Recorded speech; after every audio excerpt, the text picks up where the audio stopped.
تو اس غار سے وہ تھوڑا پتھر سرکا، جیسے سرکا تو یہ جو ساری گائیں ہیں، اونٹیں ہیں، بکریاں ہیں، بھیڑیں ہیں، پلاٹ ہے، سب تیرے۔ میں مالدار تھا، میرے پاس بہت پیسہ تھا۔ میں اپنی ایک کزن چچا زاد پر، چچے کی بیٹی پر میرا دل آ گیا تھا۔ حدیث پاک میں نبی کریم صلی اللہ علیہ وآلہ وسلم آپ نے فرمایا، بنی اسرائیل کے 3 شخص تھے، وہ سفر کے لیے نکلے باہر۔ سفر کرتے کرتے ان کو راستے میں بارش برسنا شروع ہو گئی۔ بارش ہوئی، بارش کے ساتھ طوفان ہوا، تو وہ غار کے اندر چلے گئے۔ غار کے اندر جیسے گئے تو پہاڑ کے اوپر سے بڑا سا پتھر آیا، وہ ڈھیلتا ہوا سیدھا آ کے غار کا منہ اس پتھر نے بند کر دیا۔ پھر ان تینوں نے کہا، اب یہاں سے بچنا تو مشکل ہے، اب ہم اپنی زندگی کا جو ہم نے اچھے اعمال کیے ہیں ان کا وسیلہ پیش کر کے اللہ سے اس مصیبت سے نجات مانگتے ہیں۔ تو وسیلہ کسی اچھے اعمال کا بھی اس حدیث سے ہم ثابت ہے کہ دے سکتے ہیں۔ تو ان میں سے ایک شخص نے کہا، یا اللہ تو خوب جانتا ہے، میری بکریاں تھیں، میں ان کو چرایا کرتا تھا اور ان کا دودھ ہوتا تھا، اور ہر روز رات کو میں دودھ کا کٹورا اپنے بوڑھے ماں باپ تھے ان کو دیتا تھا، پھر بعد میں اپنے بچوں کو دیتا تھا۔ وہ شخص کہتا ہے کہ ایک رات میں اپنے والدین کے سامنے، یا اللہ میں دودھ کا کٹورا بھر کے اپنے والدین کے لیے جیسے دودھ دھو کے بکری کا گیا، تو اتنے میں میرے بوڑھے ماں باپ سو گئے۔ وہ دودھ کا کٹورا میں ساری رات لے کے کھڑا تھا، حتیٰ کہ وہ اٹھے اور انہوں نے پیا، پھر وہ خوش ہوئے۔ یا اللہ اگر یہ میرا عمل خالص تیری رضا کے لیے تھا تو اس مصیبت سے ہمیں نجات دلا۔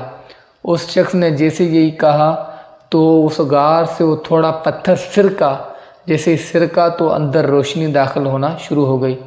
تو اس سے یہ ایک دلیل ہوتی ہے کہ والدین کی خدمت جو کرتا ہے تو ان کی زندگی میں روشنی آ جاتی ہے۔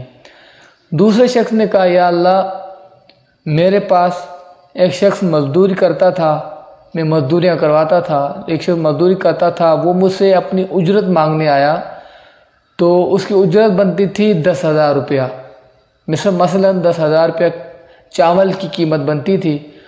تو وہ ناراض ہو گیا، اس نے نہ لی اور وہ چلا گیا۔ حتیٰ کہ اس 10,000 سے میں نے کاروبار شروع کیا، کچھ چیزیں لی، کاروبار میں خرچ کیا، دھیرے دھیرے بڑھتا زمانے کے حساب سے میں نے گائیں لیں، اونٹیں لیں، بکریاں لیں، پلاٹ لیے، اور میں مالدار ہو گیا۔ اور اسی 10,000 کی وجہ سے میرے پاس بہت زیادہ بھیڑیں، بکریاں، گائیں بہت زیادہ تعداد میں ہو گئی۔ وہ شخص کہتا ہے، ایک بار وہ شخص جو مزدور تھا وہ تنگ دست ہو گیا، اس کے حالات بالکل خراب ہو گئے، تو وہ ان دنوں میں کئی برس گزرنے کے بعد آیا اور کہنے لگا، اے مالک میں نے تیرے پاس مزدوری کی تھی، وہ میرے پیسے مجھے لوٹا دے۔ تو اس نے کہا، ہاں یہ جو ساری گائیں ہیں، اونٹیں ہیں، بکریاں ہیں، بھیڑیں ہیں، پلاٹ ہے، سب تیرے۔ اس نے یہ کہا، آپ اسے مذاق کر رہے ہیں، میں اپنی اجرت مانگنے آیا ہوں۔ تو اس شخص نے کہا کہ یہ ساری تیری ہیں، کیونکہ میں نے تیری مزدوری سے یہ سب خریدا تھا۔ پھر اس دوسرے شخص نے کہا، یا اللہ اگر یہ عمل میں نے خالص تیری رضا کے خاطر کیا تو اس مصیبت سے نجات دلا۔ جیسے ہی اس شخص نے یہ کہا وہ پتھر تھوڑا سرکا، لیکن نکلنا بھی مشکل تھا۔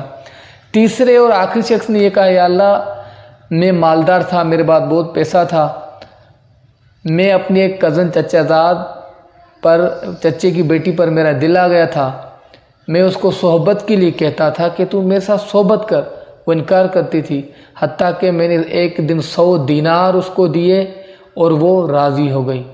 جب وہ راضی ہوئی، اکیلائی تنہائی میں جب ہم اکٹھے ملے آپس میں، جب صحبت کا ارادہ کیا، حالانکہ میں طاقت رکھتا تھا، میں نے اس کو پیسے دیے، خوب جوان تھا، لیکن اس میرے چچا زاد نے کہا کہ اللہ سے ڈر، یا اللہ اس کے اس کہنے کی وجہ سے میں نے اس عمل کو ترک کر دیا، چھوڑ دیا، کوئی نہیں تھا، خالص تیری رضا اور تیری خوف کی وجہ سے اگر میں نے یہ عمل کیا تو یا اللہ اس مصیبت سے نجات دلا۔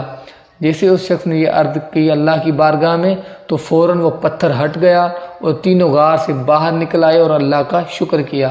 تو اس سے یہ ثابت ہوتا ہے کہ ہم اپنی زندگی میں اچھے اعمال کریں، ایسے اچھے اعمال کریں، اللہ کی رضا کی خاطر کریں، ریاکاری نہ کریں، اللہ کی رضا کی خاطر کریں، اور ایک نہ کسی دن ان عملوں کی وجہ سے اللہ تعالی ہمیں بخش دے، اور عملوں کے وسیلے کے صدقے اللہ تعالی ہم پہ کرم فرمائے۔